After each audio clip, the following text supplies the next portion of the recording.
Hi everybody, welcome back to the channel. My name is Scott Frankowski and this is Head West Photos. Today I'm going to be comparing the Tamron 70 to 180 2.8 lens to the Sony SEL 24 to 240 millimeter lens. At the widest end, the Sony has an aperture of 3.5, and when it's most zoomed out, the aperture is 6.3 on this lens. So oftentimes you see comparisons with the Tamron 70 to 180 to the Sony 70 to 200 2.8.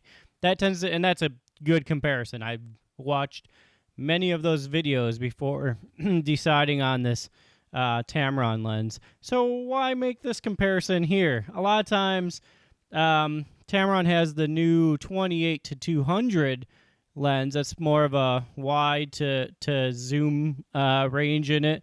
A lot of times you see a comparison with that lens to this, the Sony 24 to 240.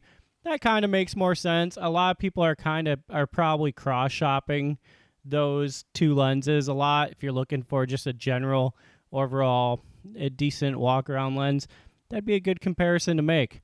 But I ended up getting the Tamron 70 to 180 to pretty much replace the Sony lens. So I've been using the Sony lens for the last year, and it's been great. It's a great walk around lens. But I wanted a constant aperture really, and a bit sharper, better glass as well. So I ended up getting this. Now completes the Holy Trinity now for me, or as Jared Poland would say, the Hebrew Trinity.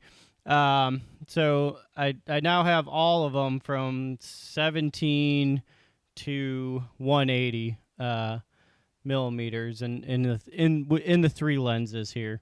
Here's the smallest one, the 17 to 28. You can see the size comparison here to the Sony or to the Tamron 70 to 180.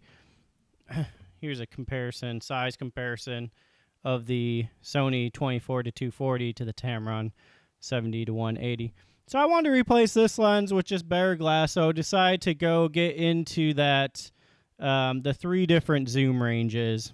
Get the wide angle, the 28 to 75 kind of general carry around, and then the telephoto.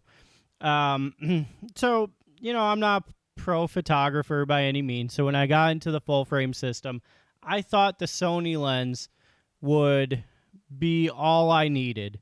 And after a year now with the Sony lens, I figured I need something a bit better. So that's why I started investing in the Tamron lenses.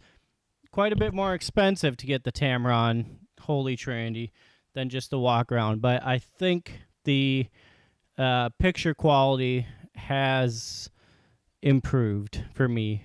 So just looking at the dimensions of these, so again, you can see that the Tamron, when it's at 70, is taller than the Sony at 240.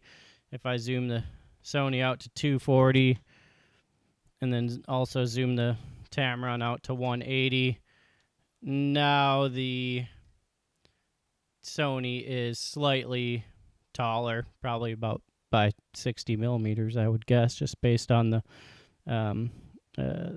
reach of the telephoto end of that lens. In weight, this is a light lens. So when I was watching videos about this, a lot of people said, "Oh my gosh, this is so light." It's got some heft to it. Don't get me wrong. This doesn't feel cheap. I mean, that is plastic. But it doesn't feel like really cheap plastic. It's good quality build. Sony too is very pretty decent quality build. It's got more metal on it. In terms of weight, the Tamron weighs 29.64 ounces. The Sony weighs 27.75 ounces. So you still have a bit of a weight advantage. Either one of these lenses, if you're walking around with them for a while, you start to feel it if you just got your camera on your neck. But it's not that bad, and they'll, differ for each individual. Price-wise, the Sony new cost about $1,000. I think the Sony just recently dropped the price a little bit on it from like 1049 maybe to 949 new. Don't buy that lens new. It's been out for a long time. I would recommend not paying more than $600 for that lens. $600 for an excellent example is about the most I would suggest paying for it. For this one I got it on an eBay auction for $450 or so, and it's in great condition. A little couple scuffs on it, but the glass looks perfectly fine. The Tamron hasn't been out very long, less than a year, maybe even less than 6 months. It hasn't been out that long at all, so it's hard to find used. Hard to find a good price on it used. New, the Tamron goes for $1,200. They just had a Black Friday sale for $100 off, but I think that has now ended. But you can still find it new. You can find it gray market on eBay for around $1,000. 1030. Those are probably not supported with a warranty, but it's a good price. Save some money there. I bought this used on eBay for $840. So I think I got a real good deal on it. I mean, if you can wait and kind of just watch the auctions all day, you can get this lens at that price or cheaper. But most of the time they're going on auction when people just let them bid up. They're going for around $950 seems to be the common price. This one, it's flawless. It looks like it hasn't even been used at all. So I think $840 was quite a good deal on it. So yeah, that's I'm saying it's probably a bit better quality and everything than the Sony, but I guess I should put my money where my mouth is and actually show you the photos. So today I went out to Sykes Lake here in Wichita Falls. It's right by our university, Midwestern State University. There's always a bunch of geese and ducks and seagulls, all sorts of birds that just hang out in that lake. So I just went there in the middle of the afternoon to take pictures with both lenses. So let's take a look at those photos and see how the Tamron 70-180 compares with the Sony 24-240. Okay, let's take a look at some photos here. The first bunch of photos are from the Tamron 70-180 2.8, and then some photos from the Sony 24-240. So again, I'm not claiming to be a professional photographer or anything. Not at all. But these were some of the shots I found the most interesting and kind of show off the capabilities of each of these lenses, at least for a photographer at my level. So we have these geese hybrids here. I'm not sure exactly. These are a specific breed of geese. Pretty cool looking with this big kind of blockhead on it. This is the Tamron 7180. This is at 137 millimeters at f2.8 at 1/1600th of a second. So it was really a bright day out, but I'm in the shade here, so probably underexpose this one. But I'm shooting on the Sony A7R4, which allows you to recover a lot of information. If you underexpose it, it's usually fine. You can bring it up by a stop or two without losing too much detail. So just zooming in, I had the animal eye focus set on this. I wasn't sure if it was working or not because I wasn't getting the green box. Whenever I shoot like my cat with it, I always get the green box on the eye. I wasn't getting that here, but it looks to have hit the focus pretty well. This is good detail here from a few feet back. The neck feathers look really nice. Nice blurred background. I like what this goose is doing, just kind of marching around and back. It looks funny. Another picture of one of these hybrid geese here, hanging out with the duck. They look like some sort of awkward couple or something. Zooming in, maybe I'm wondering if it's still loading just a little bit. Looks a little out of focus there. This one is cropped a bit, but I like how the background blows out. This is again at f2.8, a bit slower shutter speed here. I brought that down to 1/400th of a second shooting in the sunlight. Fairly sharp. I think I think it focused probably more so on the neck than on the eye. This is your standard Canadian goose here. This is Midwestern State University here in Wichita Falls in the background. I like how it's reflecting off of Sykes Lake here. The guardrail is there, but stairways, walkways tend to have guardrails, so not much can do about that.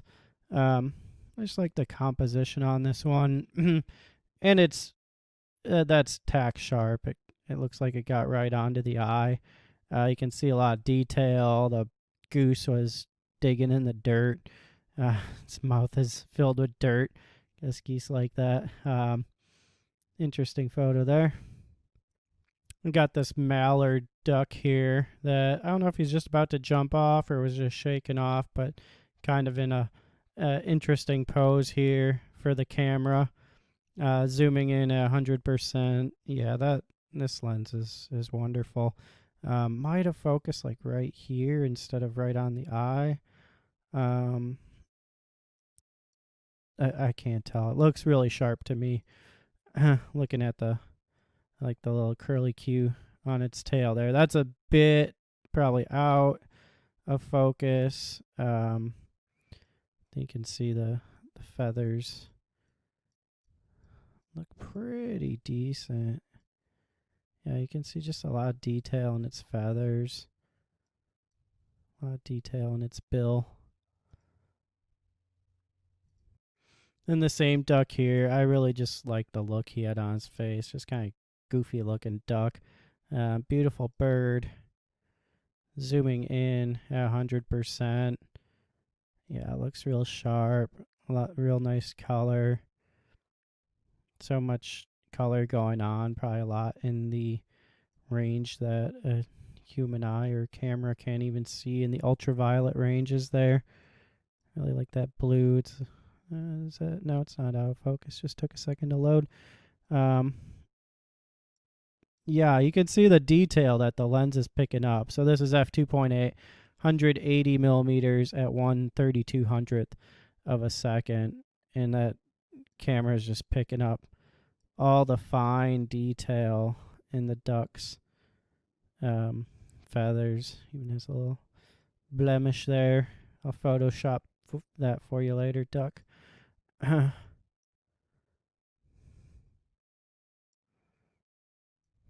Another kind of goose hybrid here. And this one, it missed the focus on the face here. I think it's still just loading for a second. No, yeah, so you can see that's out of focus there. But what's interesting, so I like this photo for this reflection. It was cool to see that reflection. If I zoom in on that reflection, I think I think it focused onto the reflection rather than onto the bird's face itself. So at least something's in focus, I suppose. Feathers look maybe just a touch off too. Definitely back here. A little bit better here. But the reflection, especially like right here, looks pretty sharp. Interesting. So here, this isn't that great of a shot. I'm at 1/4000th of a second, f3.5. So I had to cut down the light just a bit. It is really bright out here for this shot. But I just wanted to see, this was from probably about 200 yards away or so, 150, 200 yards. To a little, I don't know, a little dike in the lake here where all the seagulls hang out. And that's in focus, so it can zoom out and grab the bird in flight. The seagulls are real fast, so he was moving. They fly fairly predictably though, except when they're like trying to grab something out of the air, then they'll dodge about. But I could tell this one was just gonna make a beeline right across the lake. Grabbed it in focus, but I mean, this shows the limitations of 180 millimeters here. So I'm zoomed all the way out. And it'd be nice to grab it like full frame like this. This picture's even cropped a little bit, but then zoom it all the way in. It would be nice if this was the full image in a lot more detail. That'd probably make for a cooler picture. So with the 180, you probably can't shoot this far out and get like good detailed wildlife photos. A Canadian goose doing what a goose do.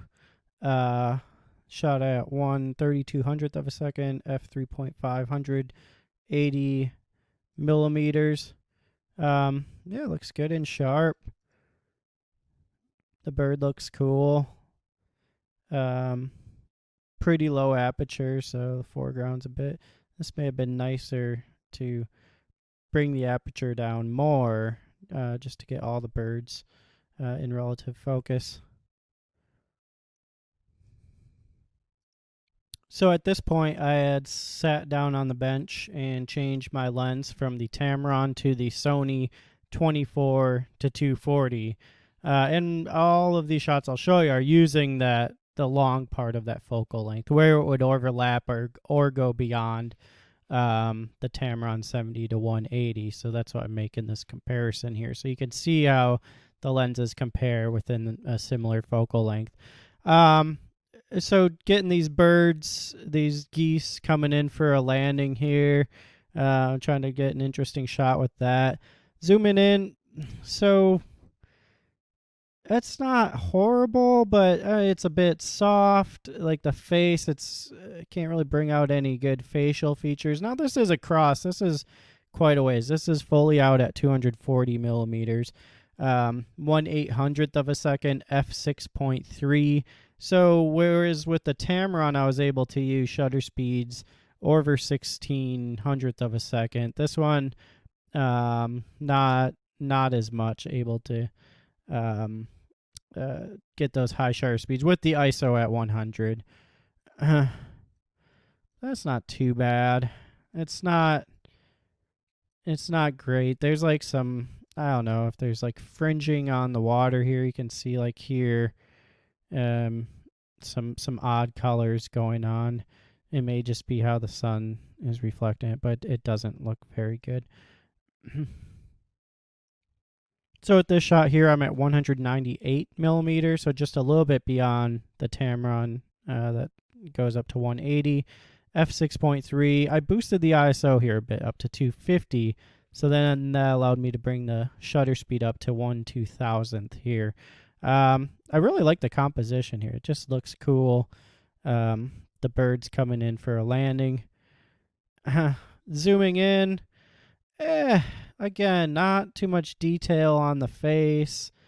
It doesn't look bad, but again, it's just not, it doesn't have that crispness that the Tamron does. Granted, I didn't get any shots like this with the Tamron where they're like full out action, wildlife action, where they're, coming in for a landing like this. So I didn't have that shot to make that comparison. But my guess would be that the Tamron would hit this a bit better. But the birds would also need to be a bit closer to me. These birds are probably about 100 yards away, maybe just a tad over 100 yards away here.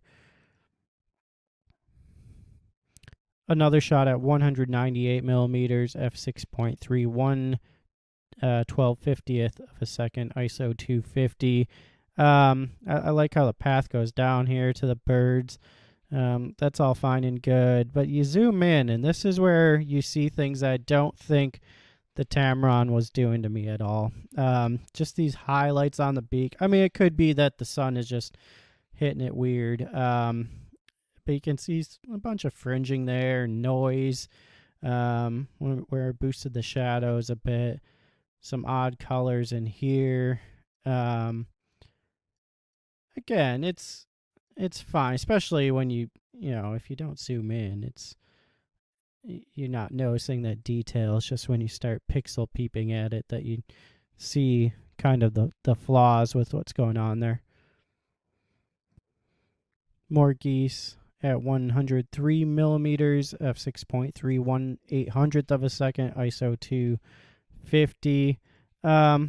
This one looks real good. There's a lot of good detail there. I don't have a problem with this one at all. So it seems like with the Sony lens 24 to 240 to get good telephoto shots, I don't know what it is that make like this one looks pretty decent. The last one there's a lot of weird color and stuff. I just wasn't seeing that type of inconsistency with the Tamron with any of the shots. The Tamron didn't always hit focus perfectly, but um, this one hits focus perfectly occasionally, but you can't count on it. It seems. I like the picture. I like this goose yelling at this other one. Right before this, they had gotten in a little squabble. This goose chased this other one up on shore, so I was hoping that they'd start fighting more, but they didn't. A goose on a rock here. Cool photo. When I zoom in, the focus looks a bit off, and there's some weird color going on in the in the reflection off the bird's eye. That sunlight is I don't know, some fringing color or something going on there. And again, when you're back, if you were to print this, that's not going to make any difference. It's just when zooming in like this that you see how the lens is performing, but a bit soft through its features here. Color's a bit off. That might be some editing choices too. I could probably edit this to bring out some of the feather detail and this white spot on its face. And some geese coming in for a synchronized landing, one not so synchronized with the others. This was from pretty far back. This is probably about 250 yards back, fully zoomed in at 240 millimeters, f6.3, 1/800th of a second with ISO at 250. Not a lot of detail. I mean, the bird's facing me head on, so there's just that just the beak that you can see. Not bad, not bad. This one's not in focus at all. So I guess the camera was focused to this one, and this one must have just been, I can't tell if it's further back or maybe a bit closer to me. This was my favorite shot. I don't like that there's a pail in the water, but I like that the trashy bird is sitting on the trash. Seagulls are interesting birds. The seagull looks real good here. Yeah, I mean any white on birds in this much sunlight, it's difficult to get back. I could bring out more detail in here, but it'd probably take some maybe if I used a brush tool or something like that. I don't really like to mess with that stuff. Odd that the bird's legs are two different colors there. They're trashy birds. It's a trashy bird sitting on trash, so it makes sense. I just love that the crew of ducks came. It looks like they're about to start a musical or something like that. This one's getting started here. It'd be nice if these were all in focus, but it looks like focus just picked up on the seagull and not the other ducks that were, probably 8 to 10 feet behind it. So it would have been nice here. I was at f6.3, 169 millimeters at 1/2000th of a second. If I stop down probably to like f13 or so, these would probably be all in focus. But you win some, you lose some. And the final picture I have here with the Sony 24 to 240 at 172 millimeters, f of 6.3, 1/2000th of a second, ISO at 250. I like this shot. It's a good shot. It's another kind of goose, some weird crossbreed here or something. Got kind of a grumpy look on its face. Zooming in, pretty good, pretty sharp for this lens. It seems like got a bunch of nasty stuff on its face. But an interesting shot. So overall, I do like the look of the Tamron shots better. I like a lot of these Sony shots just because I think some of them were more interesting than the Tamron shots.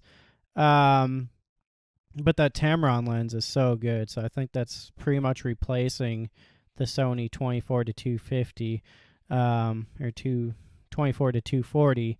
I mean, not just the 70 to 180 Tamron, but the 70 to 180 and the 17 to 28 and the 28 to 75. That holy trinity of Tamron lenses are really nice.